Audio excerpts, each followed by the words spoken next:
Judy, can you hear me? Yes. Okay. Well, it's 5 o'clock. We're going to call this meeting to order. We'll introduce ourselves, say who we represent, and then start our meeting.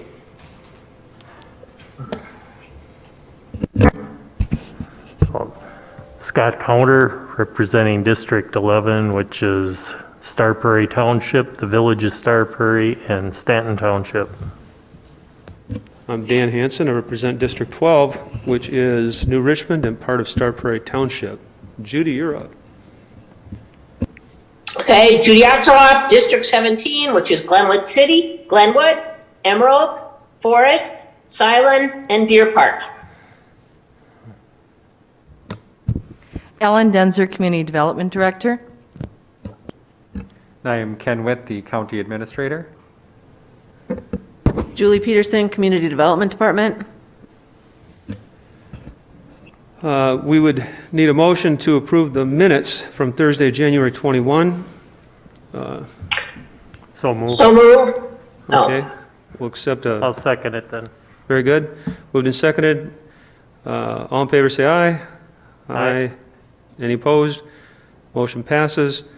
I'd call for public comment, but there is nobody in the room. I'll say it twice. Public comment? There is none. There are no public hearings. We'll move into our business items. Selena. Hello, Selena. Thank you for being here. Hi, good evening. Thank you for having me. I'll just go ahead and get started. That works. My name is Selena Freimark. I'm a health and well-being educator with UW-Madison Division of Extension in St. Croix County. And I do have a few slides. Is it possible to get screen sharing?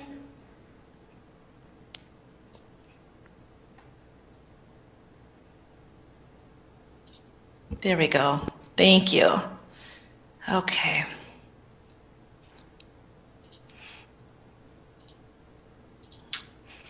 Okay, so I'm here tonight to kind of give you an idea of what my role is within Extension. I know that my colleagues have presented their positions as well, and today we're going to be talking a little bit about my role as a health and well-being educator.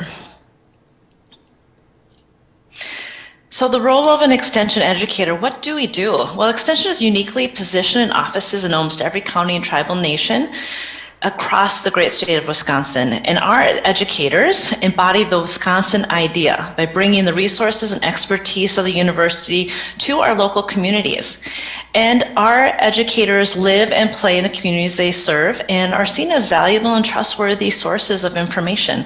I myself live in North Hudson and am happy to be a resident of St. Croix County.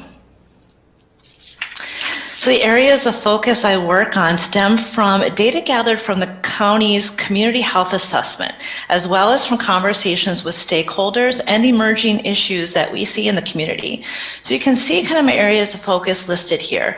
Mental health, I have partnerships with statewide within Extension and also countywide partnerships, including the Healthier Together Coalition of St. Croix and Pierce counties. I am on the leadership team, and I also am involved in some of the small groups that they have. The Hudson Community Coronavirus Response Mental Health Subgroup, and the St. Croix County Health and Human Services Department.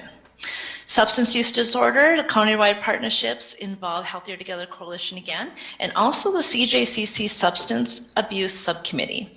And a little bit of a newer focus is health equity. And some of the partnerships involved there on the countywide basis are the Community Teams program I am involved with, the St. Croix County Public Health, and again, our Healthier Together Coalition, which has a new health equity work group. So much of my work has been focused on mental health, specifically self-care, stress reduction, and resiliency. And I thought the best way to kind of tell you how I do things and who I am and what my job is to go over some of the things that I was working on in 2020. So here's a snapshot of just a few things that I've worked on in the past year. Really early on in the COVID pandemic, we did a 4-week virtual program called Coping with COVID that really talked about self-care, and it helped to build resiliency skills. I did that in partnership with a local physician from Western Wisconsin Health, and we averaged approximately 30 participants each week and had really great feedback on that program. I also did a 4-week virtual program offered in November called Taking Care of You. That also focuses on self-care and tools to manage stress. I co-led that group with Lori Zero, our extension educator in Pierce County, and we averaged about 20 participants per week. And I also was involved in lots of resource development, including self-care resource handout that included links to different websites, books, apps, and videos that can help with self-care, and what we labeled 20-second meditations. That was a little handout I put together that taught little meditations people can do in 20 seconds, which is the CDC recommendation of how long it took to wash your hands. So that was kind of geared towards early in the pandemic of while you're doing that 20-second hand washing, what can we do to kind of bring down that stress response? I also do a weekly drop-in session. I started this with the Health and Human Services Department prior to the pandemic in person, which was twice a day, once a month, and that has developed into a weekly 30-minute drop-in session. And I'm just going to read a couple of the feedback quotes I got because I think they really encapsulate what the group has experienced with this offering. The first one is the self-care series has become critical for me over the last 9 months because it has not only continued to encourage me to engage in self-care practices that have helped me cope, but it has also been a consistent opportunity for me to connect with others and not feel so isolated in the struggles that this pandemic has brought on. My mental health has been greatly supported by Selena and the group, and I don't think I would be as effective personally or professionally without this weekly lifting of my spirit. Another one said, I want to say thank you for your support during the half-hour of self-care weekly sessions. I appreciate the weekly time to learn new ways of self-care, as well as an opportunity to practice and check in with others. I value the connection with coworkers and other staff I have not met before. Thank you for your consistency in providing a space for grounding myself in the uncertainties of the time. Later in the year, we did a program based upon the grief that people were feeling, particularly with the holidays, but it took a different viewpoint this year because we had lots of loss because people weren't able to gather in the same ways they were prior. So there was a lot of feeling of grief and loss associated with that. So with a state colleague, I developed some key presentation materials and supporting materials for a presentation that we offered statewide. We offered that twice, and between the two, we had 236 attendees. I was interviewed by Channel 7 in Wausau about the program, and there was a post on the Hudson Community Coronavirus Response Facebook page that received a significant number of reach out hits, which really showed that people were interested and needed some support surrounding grief and loss and the new holidays and forming some maybe new traditions in the midst of the pandemic. Other extension educators across the state provided the presentation and resources to help during the difficult time. Extension Lifespan Program, the statewide program, developed social isolation guides early on in the pandemic. We tailored that for St. Croix County and were able to send that out to our contacts, and we also posted that on our Facebook page. And I was also interviewed by Western Wisconsin Journal about that.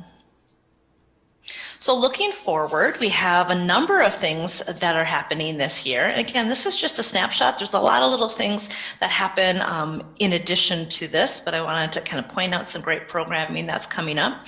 Lori and I are going to be offering another offering of Taking Care of You, which again is that self-care session to offer tools to manage stress. Also coming is a 7-module curriculum to help people think about begin thinking about end-of-life planning. So I was helped create the modules, Choices in End-of-Life Care, Final Wishes, and Understanding Grief. So this is a 7-module curriculum that's going to be rolled out statewide. We are doing a pilot session of that, and then afterwards we will do a specific session for St. Croix County. Also coming up is something called Practicing the Pause, and that is going to be a weekly virtual 30-minute drop-in self-care session that'll be offered statewide as well, but certainly will be heavily promoted in our area. will be offered to anyone who has completed a previous self-care focused class or training.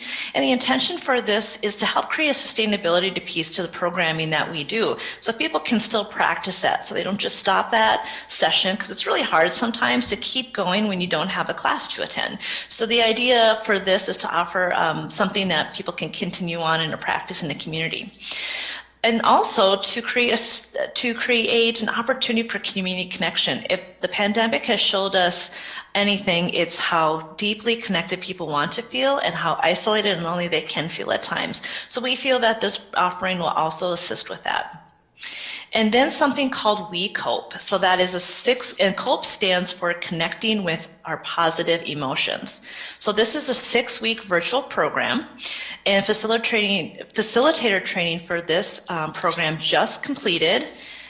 And this is funded through SAMHSA. SAMHSA is the Substance Abuse and Mental Health Services Administration.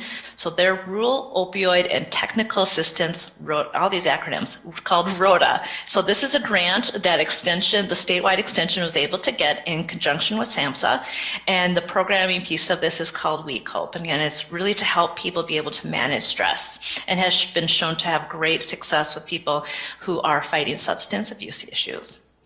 A little bit more about this ROTA grant. Healthier Together is the coalition, again, for St. Croix and Pierce counties, and I am on the leadership team. As the extension representative, I will be assisting with this effort for this grant.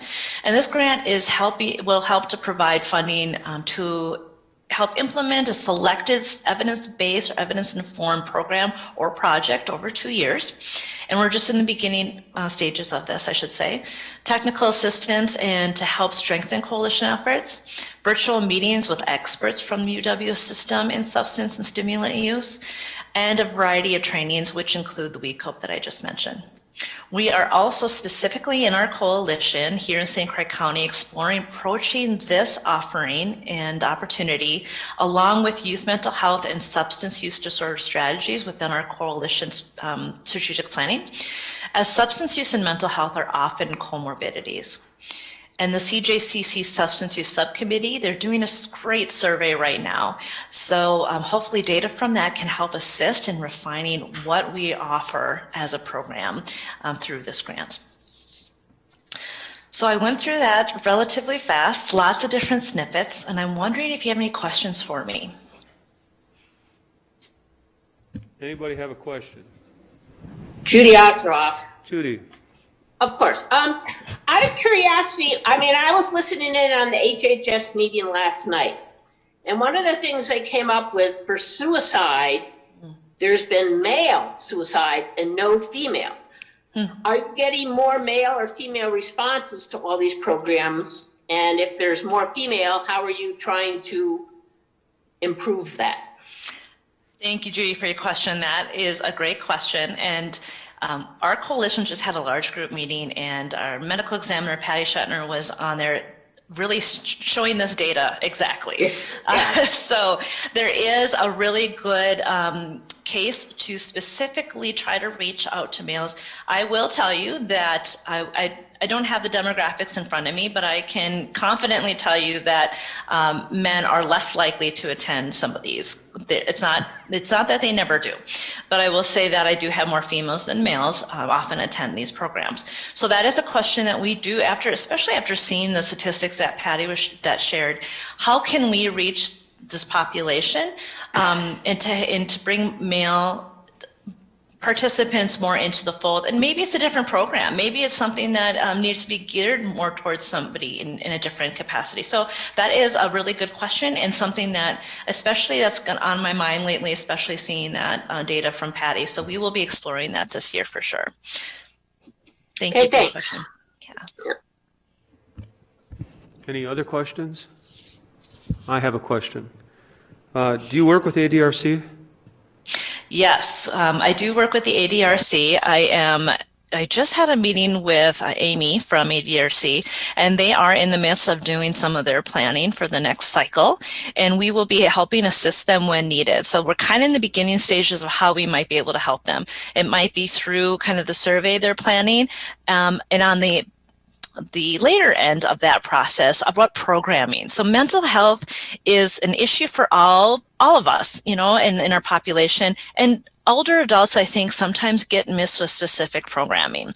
What's really nice about this We Cope program that I just told you about, we have the ability to tailor that program specifically to audiences of our choosing, which is really, really great. So what I would like to do is tailor that specifically to more of an older adult population and what that might mean. So we will be able to assist the ADRC in some of their programming based on what that survey shows. Excellent, thank you. Yeah, thank you. Any other? No, well, Selena, thank you very much. It was a pleasure having you here. I appreciate it. And if there's a need, after you kind of process what I said, if there is a need that you feel is not being met, please let me know. My email address is right up there. And we also have a brand new Facebook page. You can find that by searching for Extension St. Croix County, where we do advertise a lot of our programming and statewide as well. So you can really keep being in the know with what Extension can provide. But I am open to any suggestions, so feel free to contact me if you like. And thank you for having me tonight. Thank you, good night. Thank you. Good night. All right, moving on to our next business item is a resolution supporting reauthorization of the Knowles Nelson Stewardship Program for 10 years and the WDNR budget request of $50 million.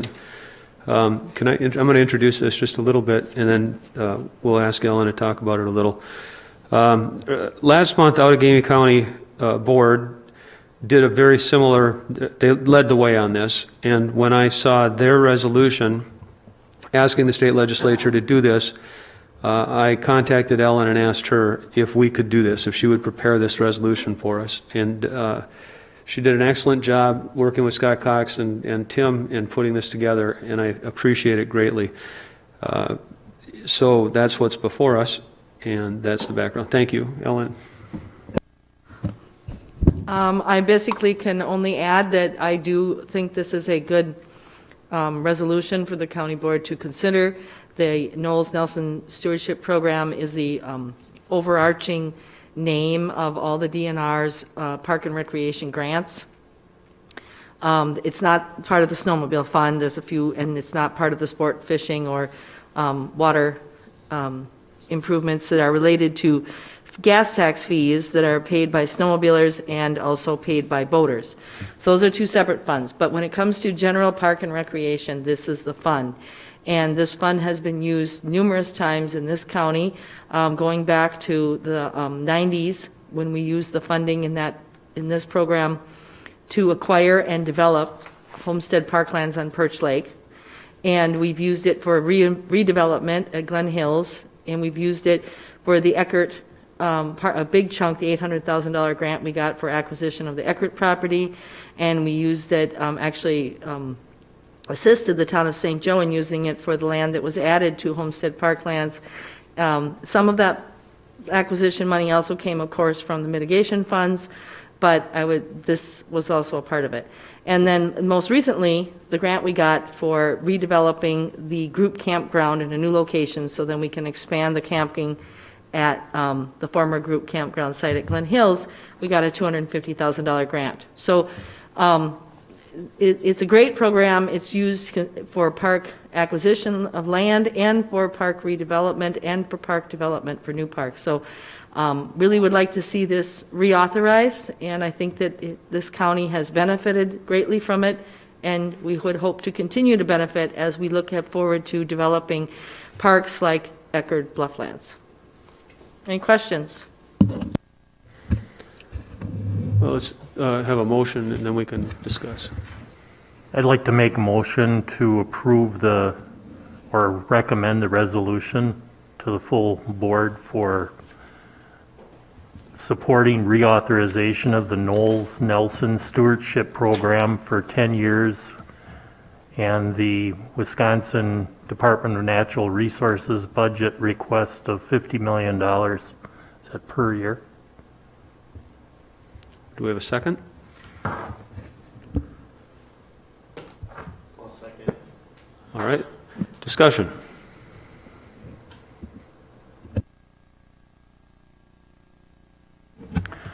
Well, not really a question, but after finding out further information that you brought forward as far as the use that St. Croix County has had with it and the advantages and things that it's been able to do for us, I think this is a big asset for us to try to promote this with the state. Any other comments or questions? Then seeing none, all in favor say aye. Aye. Aye. Any opposed? Motion passes unanimously. Very good. Moving on to our next business item is a review of household hazardous waste collection events update, and that will be Ellen.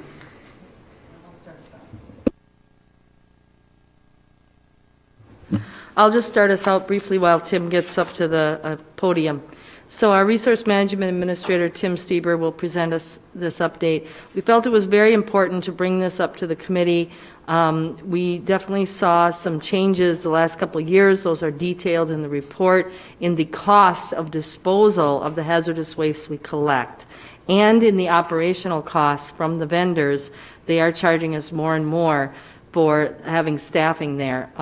Apparently, it's been harder to get staff and have them there. We even shifted last year's collection, so it was not, one thing not in this report, last year's collection was not on a Saturday, last fall's, because if we did it during the weekday, we were hopeful that we wouldn't have to pay quite as much. As you can see, and as Tim will go through, just so you can answer questions and review things, we had higher than expected attendance, higher than expected for a single event versus 2 events, not as high as 2 events, and much higher and higher than expected pounds of waste, but of course not anywhere near 2 events, which we normally have. And then of course the disposal costs were higher than if we had had 2 events, so by a lot. So definitely feel the committee needs to know about this and be thinking about it. For those of you who have been on the committee a long time and on the county board for a while, you know that this is a very popular program. Every single time we hold it, the number one comment we get from the public is, why don't you hold this more often? Twice a year is not enough. You should be holding it more. Our response to every one of those comments is, we realize it's a good program, but it is very expensive. You should express your concerns to your elected supervisor. Because there's nothing else we can really say, you know. And the grant amount that has come from the state, we haven't demonstrated that on here, but it used to pay for 3/4 of this program. Now it has shrunk and shrunk and shrunk. And we also, you'll see some low years and high years, and those sometimes we did, due to when things changed before money was found to go back to 2 collections, we held a single collection in some of those real low years.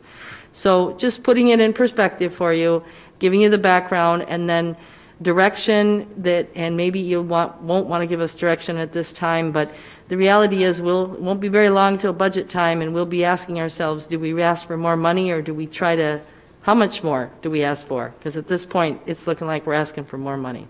So with that, Tim, if you can go through your report, I'd really appreciate it. Thank you.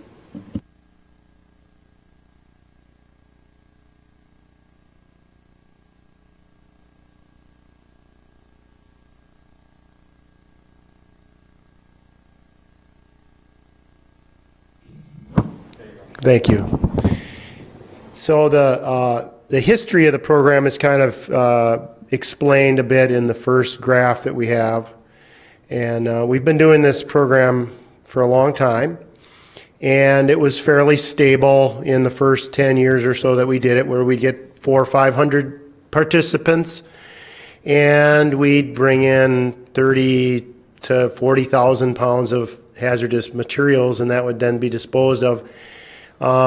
Budget issues around the 2011 to 2014 period had us cut back to 1 collection per year during those times, and you can see our totals went down because of that, and total attendance. There's just only so many people you can get through. With 2015, we found more resources, and we'll go through some of the numbers for the past few years in a bit. We started again with two times a year, spring and a fall, and the numbers began to increase. I argued that this was due to population growth, but in a long, drawn-out battle with Ellen, I was convinced that, actually I convinced myself that since we're not serving the whole population of the county, no matter what the numbers are on this graph, we can't really tie it to the increase in population, because even at 1,000 residences, that's not a big enough percentage of the total population to be affected by the 10,000 people that have increased in the county in 2010 to today. So this rise in growth here has mainly been due to the outreach efforts and popularization of doing what's right with your solid waste. So if we push the event, we get more people. Obviously, as the population grows, there'll be more people that we can reach, and it might grow, but the biggest factor is us having more events and being open more hours. This last year, we went to one event, and for that one event, we had a very high number of attendance. We had 663 attendance. We had over 40,000 pounds collected in that one. Oh, actually over 400. What is it? That's the number of participants. We had over 400 participants of that in this last year, and we collected 600 and actually I think this is the population. This is right. Yeah, 40,000 pounds was collected. So anyway, we did really well. It was a very busy event. We had about 20 hours. So I'll probably go to the next slide. I'll be able to get into the numbers, why we're kind of at a quandary. So we had increase in costs this last year dramatically. We had a big increase in 2019, and that caused us to go looking for more competitive bids. We did that. We actually investigated just about everybody we could to get us a bid or get us a quote. It's a little difficult to quote because you don't know how many people you're going to get, and you're a little bit vulnerable at that. If you have bad weather or something, you might have a poor attendance. Anyway, in 2019, our disposal costs increased $9,000, even though we went down by 13,000 pounds of collection. It became obvious in 2020 when we did our budget. We didn't have access. We hadn't even done the 2020, or we hadn't even done the event for 2019 when we had to put the budget in. So we did the event in the fall, and basically we had to look at 2020 with the bid that we had to, and the pandemic hanging on. We did one event, and it was basically 12 hours, and that was maxed out the available funds that we had, and we even had to come up with additional funds with that. So that's where we're kind of at right now. The expense that we had was greater in 2020 for one event than it was for two events. It's actually 125% of the expenses for 2019. So that's how dramatically the costs have gone up. What happens to the materials that we collect is that there's very specialized disposal sites, and so it's trucked off to at least 4 or 5 different facilities around the country that specialize in certain types of waste disposal. So it's gotten to be very specialized and very expensive, and other counties are faced with this as well. Next year, we're looking at kind of this bottom table here. Our vendor estimate to do what we did this year would be a little increased. It would be about $84,000 to do that event. We believe we can pull that off at 12 hours. With the grant actually went up a little bit because the number of counties dropped their programs. They just couldn't pencil it out. We also began to collect fees last year. As you see up here, we collected about $15,555 total. And we'd expect to get about that amount next year.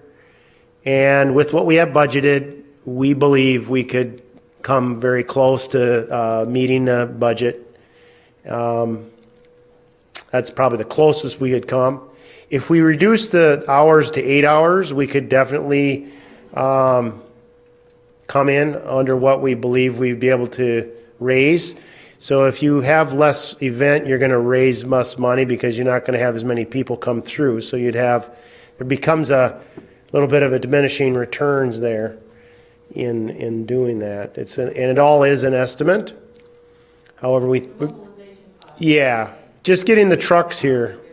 Yeah, getting the trucks here is expensive, and that's one of the main costs. Going to 2 events, our estimate would be that would cost us about $155,000 for 2 events. So if you take $155,000 and divide it by 20, and you install one of those clocks that goes around really fast, like the deficit clock, you would be very impressed at how fast you're burning money at an event like that. That would require us coming up with a substantial amount of additional county funds, at least $66,750 at our estimate. So that's a significant amount of dollars to put back on the county, and we're probably looking at a 12 hours of event here in 2021. You go to the next slide. Kind of our recommendations were that we're going to continue to charge like we did last year, and we had charged for all stains, latex, oil, lead paint, and then we would charge for neighboring counties. We weren't that studious about that in 2019, but we definitely kept track this last year and collected a little bit of money from the few people that came from other counties. Especially important since there's several counties that are not doing the events now. That might start a trend coming down here. So we'd collect fees from them. And then continue our education to try to reduce how much materials actually needed to come to our event. As if they bring materials that could be disposed of in other ways, then it's just increasing our bill. And then try to promote alternative disposal options, and that's pretty much going to happen. We've been doing that every year. So we'll continue to do that, push and push.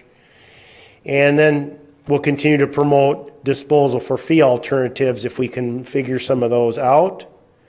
Each of those that's listed there could be broken out if we could figure out a way to, every time we'd add one of those, there's a lot of additional labor involved on the site. And as you know, there's long lines of cars, so we've added a number of fees, and we do some surveying and some other things, and we're slowing them down, but the slowing part is in the shed where you're emptying things out. So if we're having to weigh or count additional items, that would probably be difficult. So we're trying to look into some of those alternatives right now. And then... Excuse me, Tim. Yeah. What that one actually means, I think if you think about it, is that there already are in places that take motor oil for a fee, antifreeze for a fee, and oil filters for a fee. What we mean there is we'll try to push people to take those to those other places that exist year-round for those collections.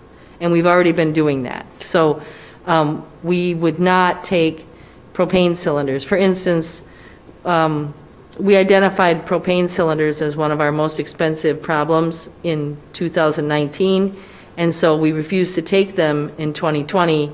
Our price still went up, but we refused to take them and told people, here's where you can go, that they will take them for a fee. And we had charged for some of these items in the past, but when we started charging for paints and stains in 2017, we decided to simplify it and have one fee for just the people, or just a simple set of fees for the people with bringing paints and stains. That actually worked really good for 2 years, 17 and 18, and then in 19, it didn't work so good. The reason you don't see the fees collected, there's a note on there, in that one chart is because the fees were actually collected by the vendor. The vendor then deducted it from our bill. When we took over this past year and said, you know, we're going to try doing it differently, we're going to collect the money, we realized that the vendor really didn't care. He was going to get paid either way. And so he wasn't being very conscientious about collecting the fees, because suddenly it went from around $5,000 to $15,000 when the county collected it. So we'll definitely never go back to vendors collecting it, but that still doesn't make enough of a difference. We still have a problem, so.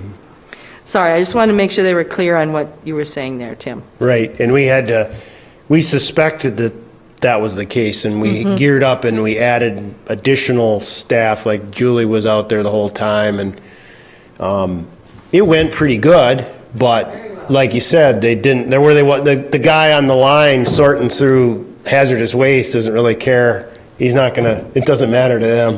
Whereas we cared, and we collected a lot of fees. If we added more of them, it'd be more difficult, but yeah, we sent a lot of people. In 2019, I think we collected 65 of the 25-gallon propane tanks. It was just a huge number of those things. I was amazed at how many people turned those in. And there's no need for us to collect those. They're not hazardous waste. So some of our options, they're not really recommendations, they're just some options that we've explored and we could think about more, is reducing those events that we do for this year to 1 instead of doing 2, like we did last year, and maybe even do that for the next 2 years. Maybe reduce our collection hours from 12 or down to 12 or 8, and that's about what we can afford. And then increase the fees for farms and small businesses. We've thought of putting on a mobilization fee there to try to defray the cost of we figured it out as about $30 is what per entity that comes in. Just to get the trucks up there costs $4,000 or $5,000, to have all those trucks come and go. And they have rules with hazardous waste where they can't leave them on your site, so they have to take them back, So they're driving them all over the place, which has got to be more dangerous than just leaving them sit there. But whatever, you just have to do it the way that the law reads. And then we also had the idea and pencil it out. It'd bring in a lot of money, but mobilization fee for every resident that came, and that would be probably controversial, but it would raise a bunch of money, but we believe it would slow things down as well. And so we're not really recommending that. We have looked into it. And then some of the things at the bottom, about the pros and cons of reducing those days and hours and increasing the fees. Sometimes we'll get more complaints when we do that. We get longer lines. We're trying to strike a balance between providing a service and to the residents without putting in it, a very large amount back on the taxpayer as well. So, and we're worried about the bottom one. That's what we're trying to strike a balance with, as well as trying to get the habit of keeping the hazardous waste out of the regular waste stream or dumped elsewhere in the county. So that's kind of the overall objective. We're trying not to lose sight of that, so we always put that in there as well. So with that, maybe I could answer more questions. So what you're looking for is some ideas to guide you in preparing the budget for 2022, is that right? Yes, I think Yes. we've determined that in terms of a compromise for this year, we're going to have one event, 12 hours, and we think that'll come in close enough to the budget. Obviously, it could go, this is suggesting it might come in under the budget because we'll collect more money. It could go a little bit the other way. We could be a little bit over, but frankly, we've been a little bit over budget for 5 years in a row, so you never know what's going to happen. So we think that's the compromise this year, because the amount we would need to hold 2 events, as you can see, there's not much getting around the fact that it would be thousands, tens of thousands of dollars, 60-some thousand. And we could be wrong about that, but we don't think we are. Despite the pandemic last fall, we had a tremendous turnout. So we think if we held 2, we'd have tremendous turnout despite the pandemic. In fact, I'll just be honest, in case nobody else has noticed it, our staff, we've talked about it quite a bit. If you walk around your neighborhood or drive around, you will see that everywhere you go, people spent a lot of time in the past year fixing up their homes, fixing up their yards, doing a lot of things. There's been an awful lot of home improvement while people were stuck at home. And so I would personally expect that was a little bit of why it went up last fall, because people had painted and had leftover paint, people had cleaned out their garages, cleaned out their houses, fixed them up. They used a lot more, they planted more flowers, they'd used more pesticides, herbicides, whatever, more ant, bug, whatever killer. All that extra came in, and next year, this year, 2021, I think the demand will be even greater. So I guess I don't think it's going to go down. I don't think it'll matter. I think the only question is feedback from you guys on what's the balance between, for 2022, between the unhappy people that we're going to be having fewer events, less hours, and the, budget costs, and where it can go, and where these options discuss. We made the fee very simple this past year. 1 fee for 5-gallon pails, 1 fee for everything else. We increased it this past year to stains. It already was oils, all paints, and we increased it to include stains. We're trying to keep it simple. Many times these cans are so rusted out you can't tell if it was paint or stain. So simpler was just say everybody pays. And so I actually, when I worked both days of this past year's event, fall event. I had 4 people complain about the fact that we charged the fee. The fee had gone up. 2 of them peeled out of line, left, and those same 2 the first day came back and apologized and paid for it. The next day I had 2 more. One guy who just did come back and pay for it, and the last one who just peeled through the line, through the building as fast as they could, once they could, and was upset. And I don't have any problem with that. I know other people had it, but honestly, they were a very small percentage of the total number of people that came. On the other hand, I heard, and everybody heard, every year, why don't you hold this more often, more often, more often? So it's a balancing act, and we're looking for our direction. Thoughts, feedback, please. So I'd give a little history from a committee perspective. In 2014, very early, we had this very similar conversation. Judy, you'll recall this. You were here. Agnes Ring was chair, and the conversation kind of circled around the notion of what our the reason that we do this. Why are we doing it? What's our basic value? What's our procedure process? And what would we get if we didn't do this at all? And are we doing it as a service? Are we doing it as ecological measure? We need to look at the outcomes from all of those perspectives. And in 2014, the conclusion that we came to is that we would rather see the money spent for 2 collections, and I'll tell you the reason that I gave that as my counsel was that it would prevent things from is it 190th Street in Star Prairie Township where so much garbage gets piled up? Is that right, Scott? Along the old dump. There's an abandoned dump in Star Prairie Township where people will throw refrigerators and old televisions and couches, and every couple of years volunteers will go and clean it. People who will get no credit or recognition or compensation, but we're lucky that it happens. That will happen more and more in places out in the rural areas if we don't have this kind of event, and there will be liquid hazardous waste that will go into the water table if we don't have these kind of collections. So that's the reason that I think we should have more than one event. So those are my comments, and I'd invite everybody to share what you think, and we can share that with the staff. Well, Judy Ostroff, you want me to go now? Yeah, go ahead. Kind of two things. One is the fact that this might be under community development, but it's not just a community development problem. Your local cities, villages, the county, states, and the nation are all having this problem because that's the kind of society we are. We're a disposable, using society. And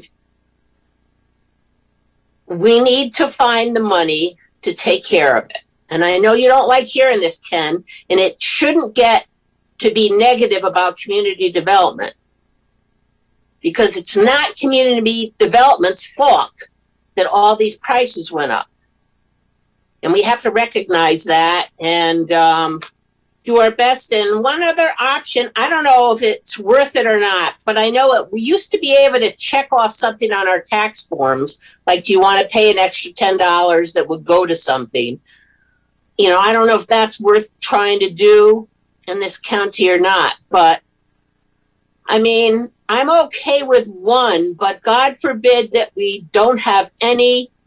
And I would like it to be as long as possible so that people who are working have a chance to get here. Because the consequences of not having this are pretty horrendous, in my opinion. Thank you, Judy. I just would say in Ken's defense, he increased the budget for this year $10,000 to help us out. So he's always been supportive of this. And When you actually asked for 5, I gave you 10. yes, so he increased it, and I appreciated it very much. But, okay, he can increase it, but like I say, it's not just a community development problem. This is something that affects the entire county. And some of the, I mean, all it's going to take, if we stop doing it, and someone dumped something out and they got someplace and someone died, I don't know who would be responsible, but I would feel guilt for the rest of my life because we didn't do what we should have done. And I firmly feel it, you know, it's got to start someplace. And I think the county's the place because people are appreciative of it. And I just think that it's important to do at least once a year, no matter what the cost is. Scott? Well, the first question I have is, have we looked at any other vendors, or is there anybody else that would put numbers towards doing this type of service for us? And I was looking at how much it's went up. I mean, it's went up substantially over the past 10 years, and is part of the reason that there's been law changes or things that have made it more, where what they're doing needed more service work. Or I'm just trying to figure out, number one, why is the price went up so much, and have we looked at any other vendors? Well, I think Tim and I'll both take that. I'll start by saying, yes, we've switched vendors twice, okay? We had a middleman vendor, and back in about 17, when we went to 2 collections, we cut out the middleman and went straight to the vendor out of Eau Claire. 2, there is a state contract that we've always looked at. Our local vendor has been cheaper than the state contract, okay? 3, there are very few vendors in a reasonable distance. The longer farther you truck them to come in, the greater the mobilization costs.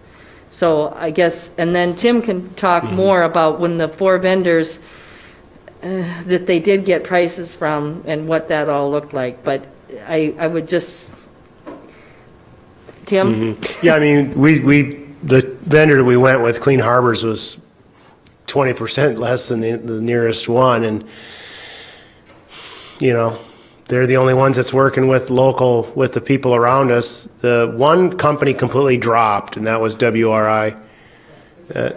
Yeah, there was a lot of counties around us that used them, and so they just dropped their whole programs. The biggest problem that I could get out of them was that some of the disposal methods are being regulated as far as what they can do with them. And so it's always been that way for a business. Say if you produce hazardous waste in fairly large quantities, there's chain of command and you have to show a budget for that product or that material all the way through, and then a feedback loop back to you to say, well, I produced 30,000 pounds of this material, and here's the receipts from the company that disposes it for 30,000 pounds and all that. And that's been in place for a while because companies, there was a huge incentive to hide things and dispose of things, and we didn't want that. And some of that is now reaching down into this level. So the residential collections now have enough materials to where they're treated just like a business. So once they take custody of it, that's basically they're just like a business with a bunch of hazardous waste to get rid of. In a nutshell, that's it. And it goes all over. Some of it goes to Nebraska, some goes to Colorado. It's going all over the nation to these specialized places that know how to get rid of this and that. So it's complicated. Sean? I just want to say I agree with Supervisor Ackerhoff that we need to do this once at least.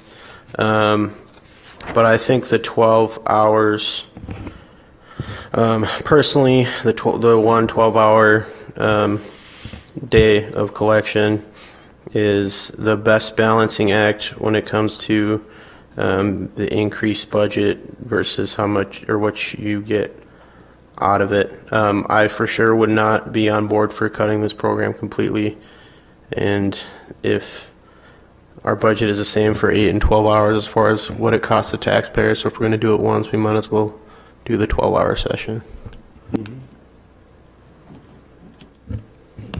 I see the wisdom in that, and I would like to explore what it would take to do. There's people who miss it. I've talked to a lot of people, a lot. I've talked to several people, I don't want to stretch that, who've missed the spring and then caught it up in the fall, and that was one of the nice things about that. What would it take to expand these fees, expand the agricultural fee, and I know that might cause some whining, but people will get used to that because it's still very convenient to take the chemicals that come off the farm and get rid of them this way. Expand the user fee, maybe we can make some of it up that way.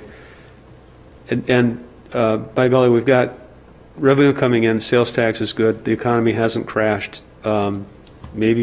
Maybe we could afford to do a second day. Maybe we could take a look at that. Yeah, if I could offer a suggestion, what time of year were you looking at doing the single collection? The single one we did last year in the fall. We're talking about doing it in the fall again this year. We can do it in the spring. We can do it either or. There is times available in the spring. We weren't sure if there would be. We've gone back and forth, and we pretty much settled on, we tried to do it in Microphone. May, because if you try to do it in April, you get really nasty weather. Never mind, I'm talking about 22. Oh, I'm sorry. Yeah, and we kind of think that given the budget is the budget for 2021, we should do one, and then but we did want, this was the numbers we had to give you comparisons. So we're looking mostly for 2022. For this year, we're just kind of going back and forth a little bit on spring versus fall. But with the pandemic, it seems like people maybe will still be out a little less, and so it's reasonable. After that, I kind of personally think we should be going back and forth simply because there are people who like the fall better for a variety of reasons. Kids are in school, that kind of thing, but they're in school in the spring. There's arguments for both. I'll just leave it at that. Well, I mean, if you're resigned to one collection in 2021, that's kind of a moot point, but there is the contingency fund as an option. So if you waited to midway through the year, see what uses have come up for the contingency fund, that would be one potential option to get back to 2 collections. For 2022, You really just need to prioritize that for your March 19th presentation Yeah. to the committee of the whole and say, this is one of the areas that we have increasing pressures on. Is this something that the county board wants us to do, needs us to do? Right. Couple questions, I guess. Yeah, it's on.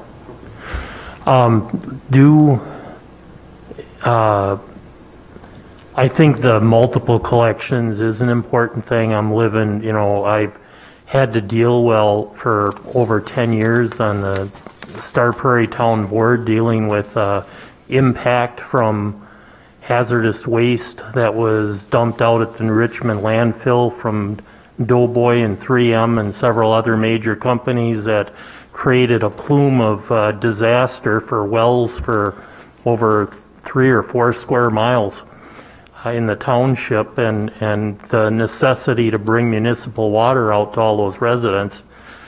I really feel strongly that taking care of these types of things are very important for us to have consideration, because, if you don't, the outcome is a lot worse than, it'll bite us a lot worse than what it is to try to fix it.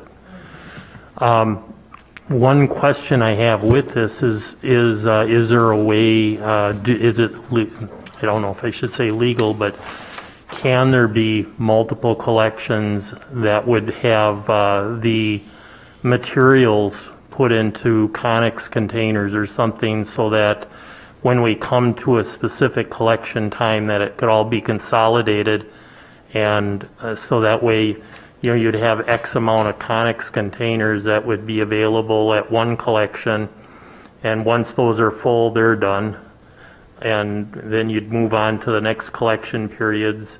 But I'm not sure if that's, if you're allowed to have hazardous material stored that way. That's a great idea, because I had it before too. But it does raise a lot of problems that I haven't been able to solve. One is we use a highway shop for this, and we pretty much clean everything up and get the heck out of there so they can have a shop back. It's the Highway 12 shop out here. That's one logistical issue. So without a facility that you can call your own, I don't know that you can do it. And then the storage of it does bring, if you watch news, which I'm kind of a news junkie a little bit, you'll see these places do burn down and start on fire, and there's a fair amount of risk when you start mixing materials together. So without having the background of running a facility like that, I would expect that would be a hazard the county wouldn't want to take on too. That would also require a whole new level of permitting too, wouldn't it? Because then Correct. you become a hazardous storage facility, not Right. just a. Yep. Yeah, we don't have a facility right now. Like I said, we're just doing it on the good graces of the highway department. Does the highway department have a licensure for hazardous materials? And I know their new lot is pretty substantial in size.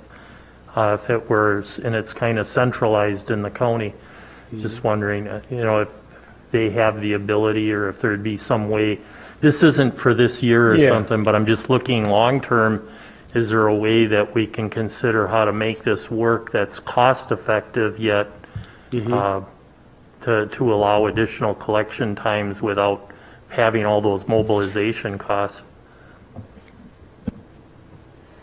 One of the things they have always taught us when you've gone to state programs is that once that waste is turned over to a public agency, at that point, they start tracking everything you do with it. Before that, when you drive it down there in your car, that's your business. But once they give it to us, it changes, it's considers like you treat it like it's live ammo, and my God, it's going to explode any second. And there have been some live ammo, and there have been some weird things that have come in. We could tell you some stories. But anyway, there's a lot of laws in this state about how we process it. A couple of pieces of information. I'll random it. One, there is just across the river in Washington County, Minnesota, a permanent collection facility that serves all of Washington County, and actually I believe other areas also, because they're funded by a unique Minnesota program where they collect it, and every time you collect it, they ask people where they live from, and then they send bills to the other counties. And there's like 3 or 4 of them around the Twin Cities area, but they're kind of sort of a state-sponsored but local combo type thing. And so there's a fee, and it's funded by tax bills, or by tax rate. They also have an extra fee on paint. Yes. So extra every fee. time you buy paint in Minnesota, it goes into, there's some sort of well, it'd be almost like when you used to buy, and you had to take the bottles back. Yeah. It'd almost be like a deposit. Except that it benefits the county, so that the counties have a better pool of resources to draw from. I think they also do 10 or something like a $10 per household or something. Yeah, you don't go there and get to do it for free. You go and Yeah. you pay, but it's subsidized by this other program. Yeah. So and we tried. We said, hey, what about if we agree to pay your fee, and maybe we'll even pay twice your fee, but because we don't have the tax collection. And the local people said, oh, sure, but the lawyers could not get over the hump. We tried for 2 years to work something out, and the lawyers wouldn't budge. No, you're crossing the state line, you're bringing, even if we had the residents somehow get a voucher from us to go over it, we brainstormed and had lots of ideas that you could take your waste with a voucher, and then they would know that you were from, and that we authorized, and we were aware of it, and we're going to pay it, and da-da-da. It never got off the ground, not even close, okay? Never brought it to the committee even, because never got close enough to even talk about it. Other things that we've looked at was, ways that we could participate with Dunn, Pierce, and Polk. And every year we promoted that we are participating with them. As Tim mentioned, we said from the beginning, from the time I took over, all of our collections need to be open for anybody who's on those edges and beyond, and make it more of a regional. We got a lot of pushback on that.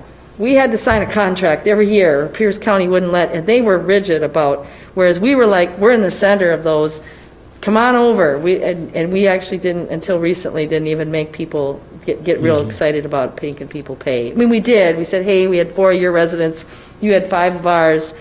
They would send us a bill. We would say, isn't it a wash? But anyway, but no, we got religious about charging them, and that's fine, but that's a lot of paperwork. And they all canceled their collection last year. And I don't believe it's scheduled for this year. They all canceled this year too. So another way we could do it is we could start those conversations about what about having a regional event, but now you need a place and that kind of thing. The highway department has been super great, but and they've even, when we switched to just not having it on a Saturday, which they were normally closed, so it's like, great, go ahead and have it on a Saturday. Now we had it on a Thursday, Friday, and that was, hey, they gave up another whole operational day out of that shop. Now they could go to their brand new shop, and maybe they were even thrilled to get a chance to go over there and work, but at any rate, we can't take over their facility. And there was even that particular site, they store certain things there and a lot of certain things, and so some years it's been a bit tight getting people through, and so we've had to have conversations about, can you please not put it that pile of right there. If you could move, maybe start over there for just, so there have been things like that they've been great, really, really great. Like I said, we could start exploring with our neighbors, but I don't know, now that they've canceled completely, we're not sure where they're at. They didn't apply, I don't think, for state grants. As Tim said, that's part of why we got that big increase of almost $1,000, because they didn't apply. Woo! It would be great if the state already has a statewide contract we can tap into. It's not better than our local one. we're benefiting from being near the Twin Cities. That's why, because there's more of it happening. So I'm just, we're open to any idea you've got, and we have discussed extensively. I think from our point of view, we're going to look at budgeting next year. Maybe we'll throw it out and see what happens at the committee meeting if we try to ask for enough for 2 collections in 2022. For this year, to see how it goes over, I think we are going to add a mobilization fee for the farms and small businesses. The idea of collecting a fee from every resident who goes through, even at $5, we've asked that in our surveys many times. Would you be willing to pay a small fee? It's been a mixed answer. A lot of people said no. A lot of people said yes, but a lot said no. So I'd have to think back, but I'm thinking it was probably 50-50. So we could start trying that, but you're talking even more staff members. We're handling money. There's a lot of money we're moving. We have to. It was a learning experience this past year. It made a huge difference. We used our iPads that we use at the parks, and we literally took credit card, on the fly, and we did all that kind of stuff. The only way to do it, no checks. I'll just tell you, I don't like checks anymore. But I'm just saying to you, you're talking, we already have half our staff are out there, and you're talking a lot more mobilization. So I need to start tapping, and Ken's been out there, and our Health and Human Services Director has been there, and other people have come. I might have to start twisting even more arms to get even more people. And I didn't have to twist Ken's arm, but honestly, you're talking, so. And then, of course, it'd be immensely unpopular for the first year, so. Usually anytime we make changes like that, like if we have a huge turnout one year, the next year it goes down because people are mad about sitting in line. And then it goes back up because we figure some technique or something out to make things better, then it goes back up.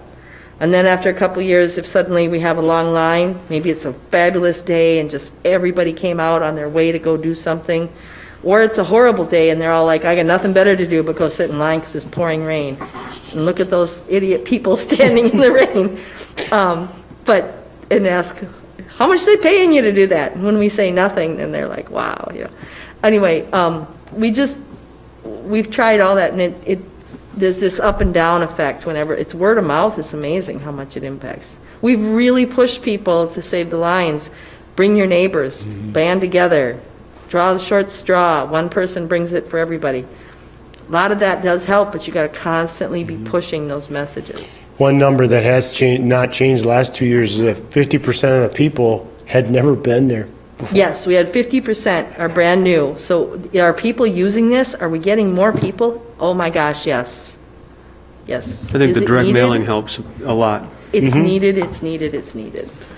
So I'd like to just poll the committee, if possible, would you support going with in 2022, going with 2 collection dates? Thumbs up or thumbs down? Okay. Well,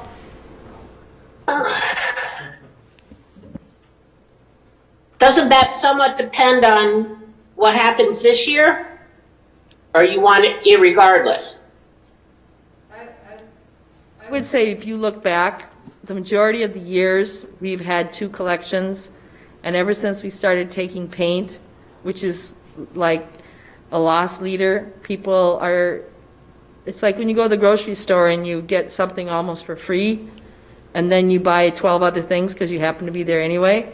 People, when they can say, I can get rid of paint, oh, well then I'll bring all that other crap. It's been unbelievable what the impact paint has had. So will we need 2? I have absolutely no doubt. I still can point to the very first year we ever did this, when I ran it and had no idea what I was doing. Very first year I worked for the county, we had 400 people, and that was only because we had to stop counting because it was the most miserable weather yet. And it was so packed, and there was so much that unbelievable. So.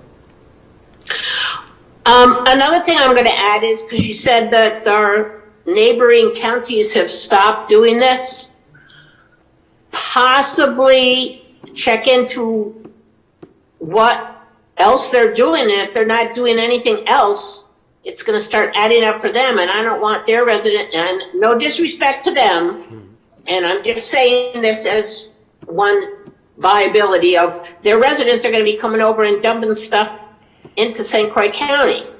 So it's part, maybe working with them, and maybe they'll be a bit more open to working with us, and that would help reduce our cost if we combine it. It's just an option. What do you do if do you check IDs when somebody comes and make sure that they're a St. Croix County resident or not? But we ask them when they come in where they're from, and they usually tell us what county. Yeah. We don't charge them right there. We actually bill the county for them attending. Right. So yeah, we don't stop them and make them pay. So there's no real disincentive to say they're from Dunn or whatever. And do the other counties go ahead and pay us? Yeah, Oh, okay. yeah, Well, then what the heck? yeah. Charge them extra? So far, they've been paying. Sure, charge them extra. Yeah. Charge $50. It actually came out to like $75. No, for every person that comes from another county, charge Yeah. them extra. It's Yeah, 50 $75. Yeah. Per person. We're losing money anyway. Yeah, Don't lose money on people from other counties. exactly. That's what we've done. That's because you're smarter than most people. You know, I Okay. couldn't believe it, but they paid. Is there anything else to discuss regarding this subject? Very good. Let's Thank move. you for the feedback. Thank you for your hard work. This is an enormously hard amount of work, and you guys do a great job. Financial report. Mr. Witt. Thank you, Chair Hansen. This month is the January report, so very little data to look at. There's nothing really particular I was going to point out at all. You might want to pay actually probably more attention to the fiscal year 20 actual finals. It's near final, just a few audit adjustments and maybe some stray revenues coming in still. But that column would probably be of more interest than just a single month of data. I didn't have anything more than that to present on, but I would entertain any questions that you may have. Judy? How far up did we end up in parks for 2020? I'm trying to see, but what was the? We were what about was the overage? $600,000 in the black for parks. And then after we take out the donation that we received, Yeah, that's so we were 635,000 in the black for parks, on page 24 there. And the donation amount was 339,500, so still about 300,000 ahead. that's just phenomenal. Just phenomenal. Okay. I don't have any questions. Anybody else? Okay. That was a phenomenal report. Thanks, Ken. We have a report on timeframes and deadlines of what we originally was requested agenda items, and it's kind of taken a little turn. It is agenda items, but it's also a discussion of timeframes of how Community Development Department handles deadlines, and we'll let Ellen explain.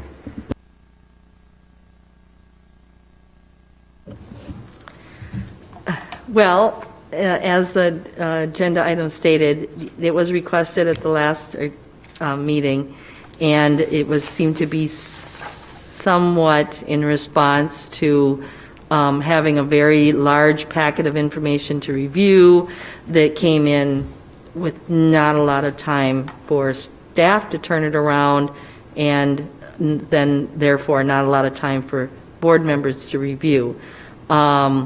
So I didn't know what to give you except to show you that there are a lot of things we do. This was developed a few years ago, this handout.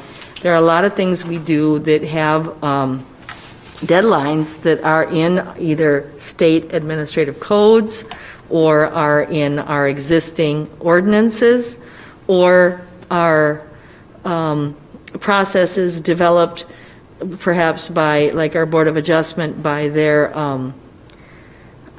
rules and bylaws, and then some things that have no time frame, but we do, just like anything, we try to move them around, turn them around as quickly as possible.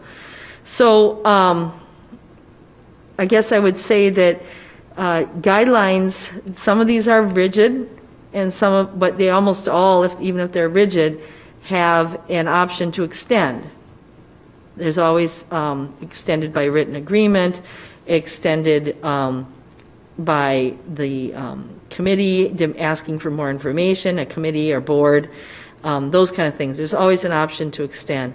And then what the couple at the bottom, and there are other things, of course, I'll say a little more, that there are things like this report that came to the committee, and there are things that resolution that you voted on tonight that come to the committee that don't have time frames. When the chair asks for something on the agenda, we do everything we can to get it on the agenda. Once in a while, I say that it's really not realistic, or it's a complicated subject that staff need time to make sure we put together an appropriate report versus just putting it on and saying, let's address it, or let's talk about it. So there's discussion a little bit, but for the most part, if the chair or a committee member wants something on the agenda, it goes on the agenda and we do our best.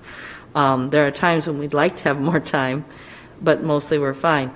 And then there are important emergency things that may come up. We haven't had a tremendous number of those, but they absolutely exist. There are time frames that aren't listed in here. For instance, any rezoning has to have a full 2 week, which really means 3 weeks, because of the date of our meeting, public hearing notice. And application materials have to be in, they have to be complete, we have to review them, we have to get them out for the public hearing. There's time frames that are dictated without having an actual, how long does it take from the time it's submitted to the time it gets approved. The other rules within dictate a lot of things.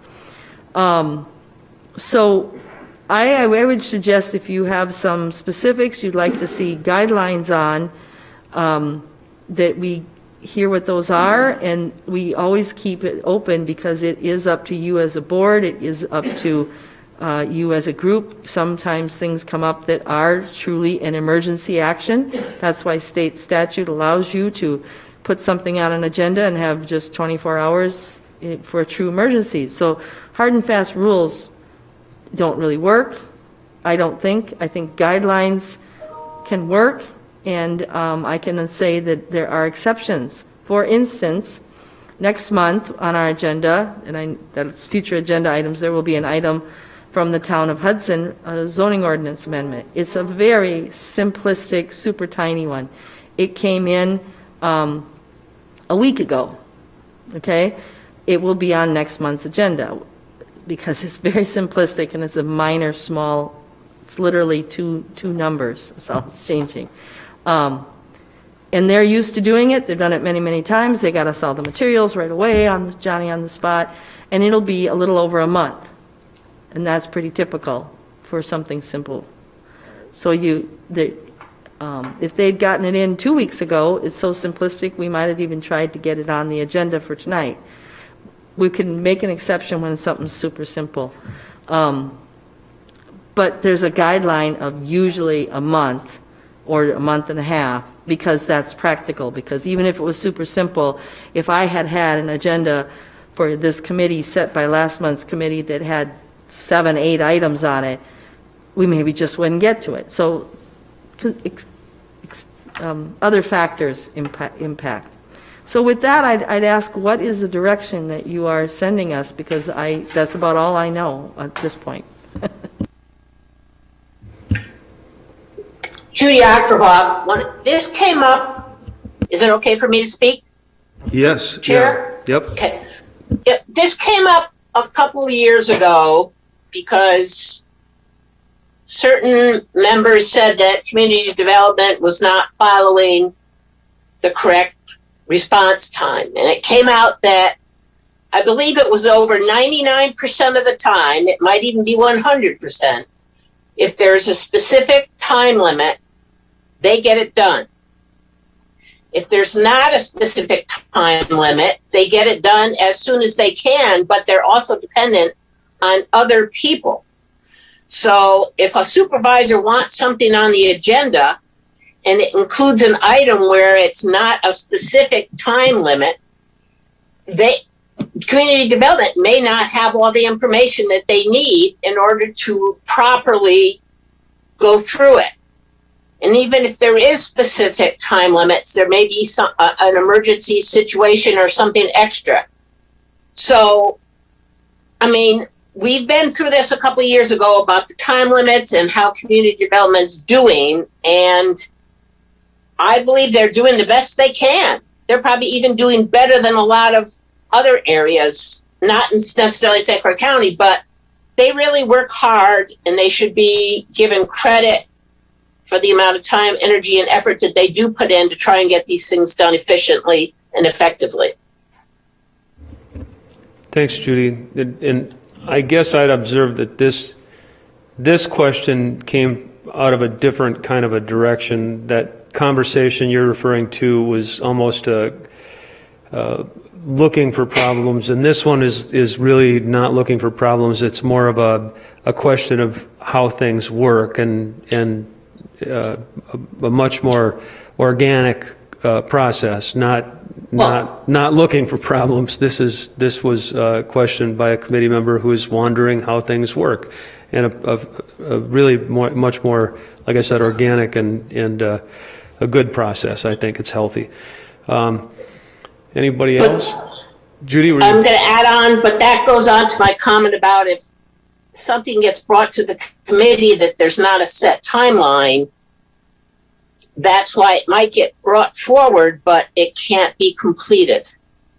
And I think that might have had something to do with the question that came up originally.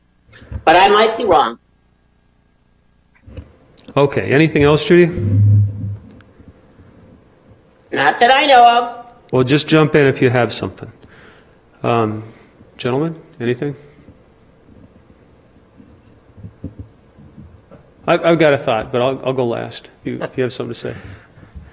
Well, to start with, I wasn't opening a can of worms to make any accusations towards community development staff or anything, because I'm the one that asked for it, Judy. My question was more inferring that I had concerns if they're being given enough time to organize and have things ready to present for us. It was more so, how can we help them so that things can stay on a more even keel, that everybody has time to do their preparations. It was not in any means deferred that community education wasn't doing their job or not doing things in a timely fashion. So the thought behind it was, is there anything that, as far as the restrictions and the things that are set up, that we can do to benefit so that it protects them? But a lot of the things, as was stated in the presentation, were there's a lot of statutory requirements about response times on many of these things that we really don't have any, there wouldn't be any way to change anyway. And the ones that, again, they're trying to do things to expedite and get things done as quickly as possible. I think it was just a little bit out of the, probably not an ordinary event where, a couple of days before the meeting, you have 200 pages of review stuff. That isn't a typical thing from the experience I've had, but I've only been on since April. So. The one thing that I would add is that when the agenda packets being put together during the week, maybe longer than a week, running up to a meeting, if that packet item isn't 100% complete, the items that are complete should be, I would ask that they're posted that they're posted electronically so that members of the committee can begin their due diligence in reading them.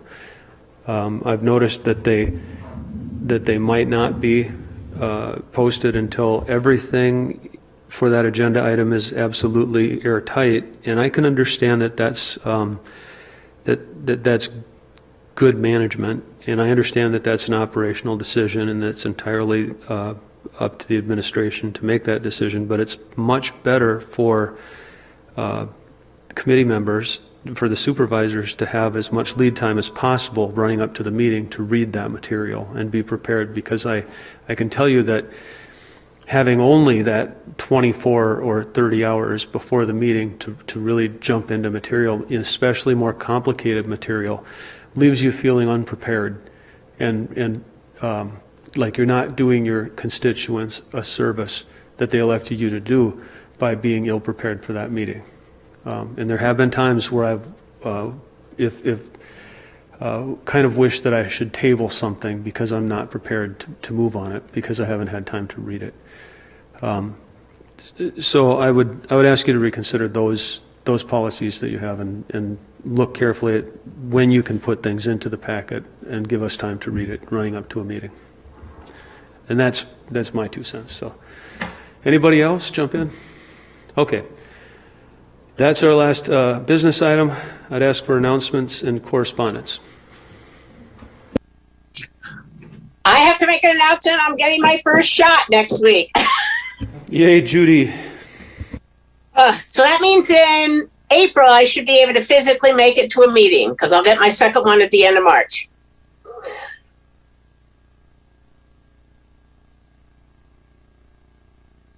I'm going to hand out a list of webinars and also pre-recorded training sessions that I encourage the board members to, committee members, excuse me, to think about attending. You can attend any or all of these that you want. The first 4, the spring sessions, are $20 each. I believe there's more than probably enough money in the county clerk's budget for these kind of things at that price. You may be curious to get a little more up to date about the basics of zoning, which is for our new members, although I know that Scott is extremely familiar with that, shoreland and subdivision.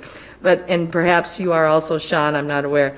But I thought maybe you might be interested in attending the meeting and hearing conduct session, how to be more effective, that kind of thing. I think we run really, really good meetings, and you may find out if you attend that you run really, really good meetings. But I don't know. I'm planning on going to it too. It's all going to be online, all very easy to attend. Other things you might want to look at, I realize role of the Plan Commission. No, you are not a Plan Commission, but you are the committee that under state statute has the role of a Plan Commission. So it's going to talk about the comp plan, the zoning ordinance, and the subdivision ordinance. Those are ones that you are free, and you would just go online and then to that address and then try to attend, watch them at your own leisure. And you are not the Board of Adjustment or Appeals, but if you're curious, because so many things do go to our Board of Adjustment, you're more than welcome to watch. That's another free video to understand it a little better. You'll see on the back, there's a little chart, governing body, which is you guys, or Plan Commission, which in this case is you serve the same role. So you can see which ones that they recommended they attend. There you go. Kind of says you're like the secondary audience or the primary audience for these training sessions. So with that, that's the end. If you were interested in the zoning board or Plan Commission handbook, you don't have to pay that fee. The county, we have extra copies of those in our office. We can download and make copies cheaper. So just let us know. We'd be happy to get you a copy. We give one of those to every member of the Board of Adjustment whenever they're put on the Board of Adjustment, for example. So, any questions on that? Julie, I assume you'll send me what she's handing out via email and then I can get back. Okay, thanks. And just so you know, you have plenty of time. The first training session is March 16th, and again, those other ones, then one is in April, another one in April, and one in May. So they're spread out quite a bit. And the other ones are at your leisure to take. There is another training session that came out from UW Extension, League of Wisconsin Municipalities, called Effective Electronic Public Meetings Part 1. That's on February 24th from 10 to 11 a.m. And there's another one that will follow up, on March 5th from 10 to 11 a.m. So 1 hour presentation. I don't know if that's something that there's any interest in at the level, but we can email that out to you. So I don't know if you've seen it. Probably you've seen that. So those are my 2 announcements. Thanks, Ellen. All right. Any other announcements? Requests for future agenda items? So far, none. We'll get back to it. Just, it was the one that I had last month about COVID and how it's affected positively or negatively community development. Ellen and I talked about it, so it's, just a lot of this is just curiosity, but finding out how community development has dealt working with COVID. All right, we'll talk about COVID. Any other requests for the agenda? We'll get back to you, Ellen. The date of the next meeting is Thursday, March 18, 2021, 5 p.m. right here. We adjourn. Okay, wait. Whoa, I got one more. Okay, does this mean that the passcode that I got sent originally that was supposed to be good for all future meetings is no longer valid and that I will get a new one? That is correct. Okay, just wanted to verify that. Thank you.